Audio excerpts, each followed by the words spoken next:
Hi, my name is Hello. I wanted to share a little bit about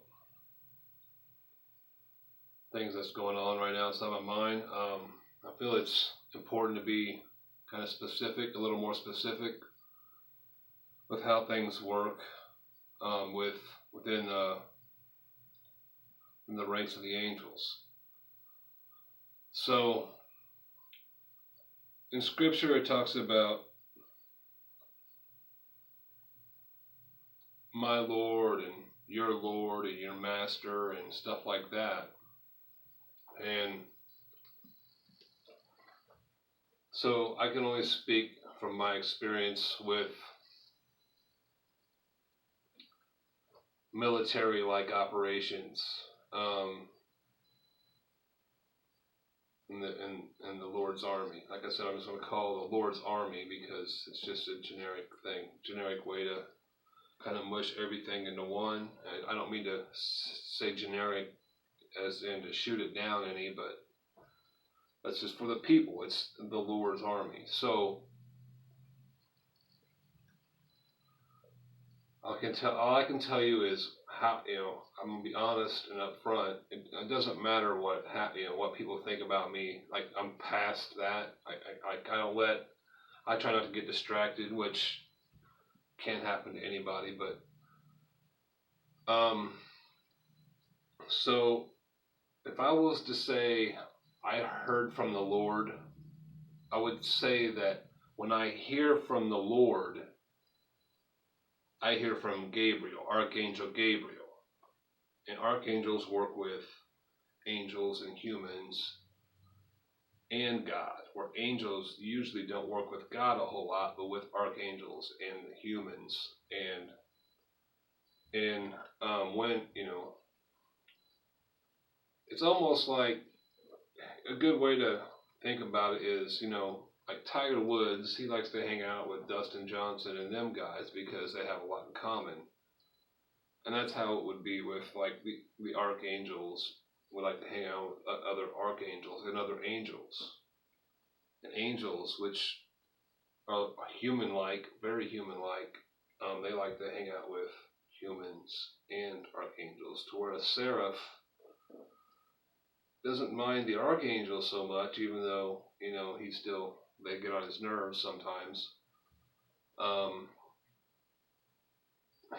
Humans really get underneath the skin, and it's not the way. It's just how he's made. He can't stand the falseness of.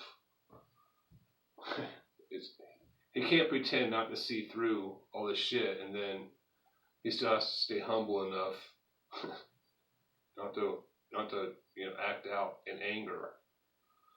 That's another thing I kind of wanted to touch on is some people might not think about things like there's a lot of different people might think about things like parallel universes, and I'd say that's a really good way to look at things because I think that's exactly how it is. And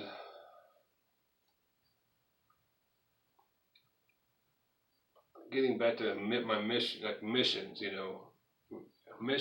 angels have missions, archangels have missions, a seraph would have a mission. So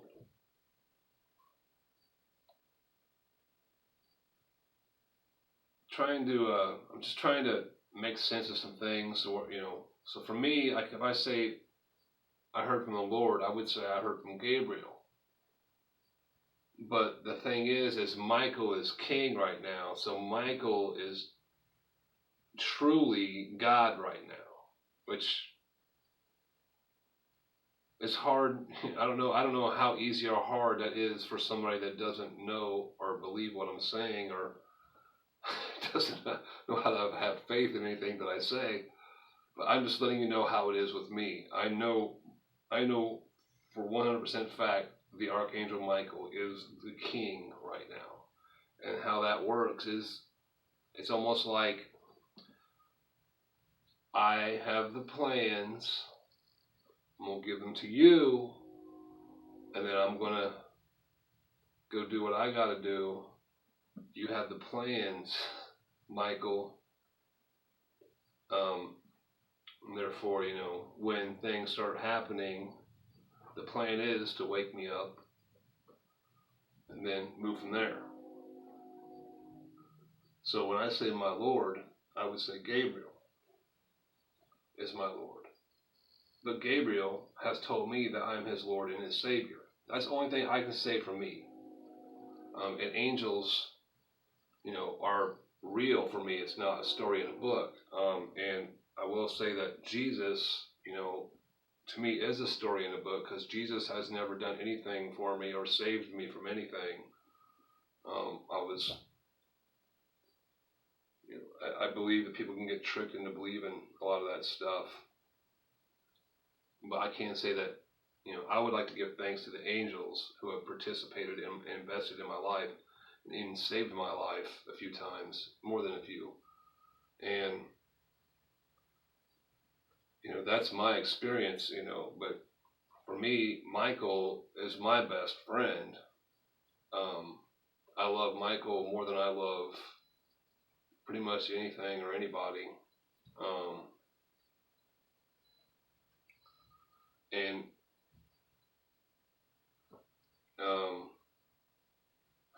it's hard to be exact with what I want to say, because it's really hard to believe. But getting back to the my Lord thing,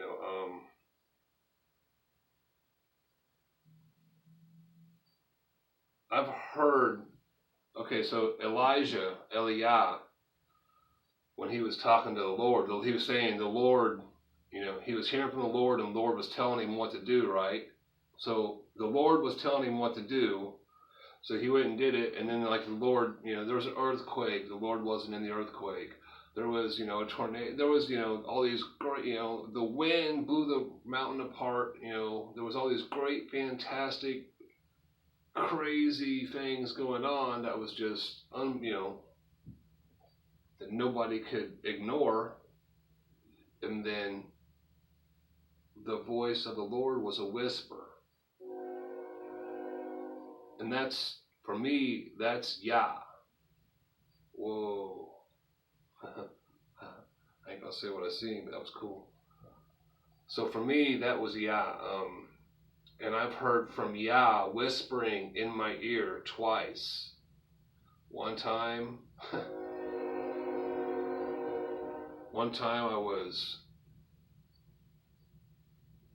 20 years old, and one time I was 35 years old.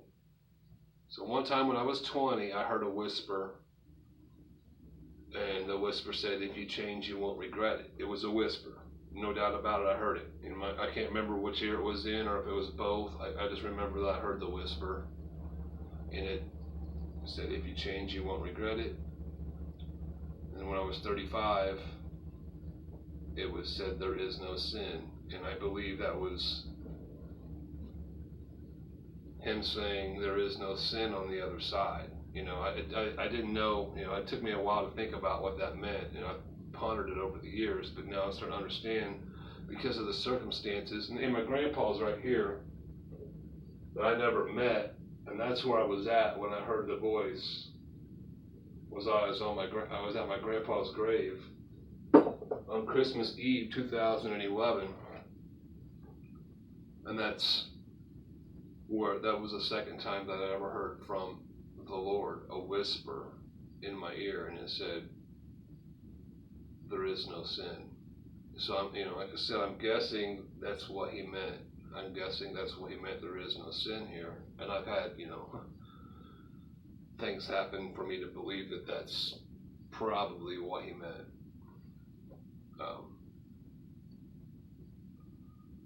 So, for me, the big change was I believed in the Jesus nonsense. And then when I called upon Yah, things started happening. One of those things was being able to start hearing from angels and learning that those angels are among us. And so one time when I was praying, Michael said that He said, you know you're praying to yourself, don't you? So that was kind of a, that was a trip. That was a fucking trip.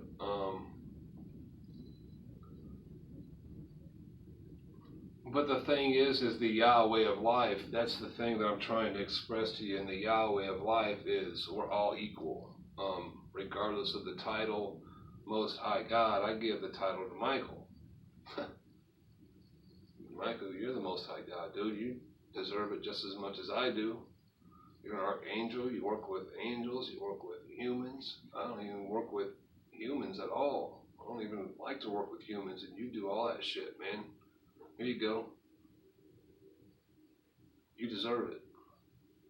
I'll take a demotion for a while because I need to learn how to get along with people. And I can't say that I'm doing that very well, but, I'm also learning, I can't be Michael. I can't be Michael. I can only be Hallel. I love Michael. It's my best friend. I trust him with my life. I trust him with everything. I trust him with my plans. I trust him with everything. But I can't be Michael. I can have Michael traits, but I'm never going to have traits that are exactly like Michael's. And the same goes with Gabriel. I mean, we're family, but it's like the Peyton Manning and Eli Manning, and and Archie Manning was the dad, and everybody's different. I think Peyton Manning and Eli Manning, both statistically, were probably better than Archie. Peyton for sure. So sometimes your kids are like stronger and faster and smarter, and it's no different with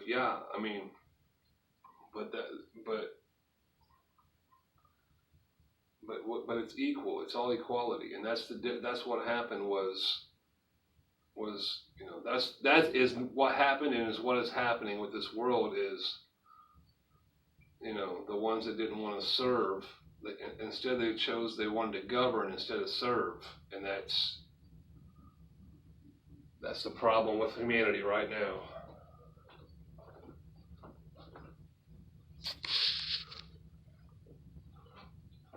So anyway, I'll go a little bit longer. So that's the problem with humanity right now is the people that are supposedly serving us are really governing us, and that's not what God put us on earth to do. God put us on earth to be free. And even when he punished Adam and Eve, and I'm not saying I believe all that stuff, but it is a good guideline, is he just kicked them out of the garden. He's like, go do what you guys want to do. But he didn't say, he never did say, hey, it's okay to eat from the tree of knowledge of good and evil. I think Adam and Eve probably spent the rest of their lives trying not to eat from the tree of knowledge of good and evil. So that's all I want to say. Thank you, angels, for saving my life, and thank you guys for always doing your job, and thank you for me being able to count on you. And I know you guys are inside of everything, and when I talk shit about certain things, you guys know I'm not talking about you. I'm talking about the ones that you guys are trying to lift up, and they don't want to be lifted. They want to stay down.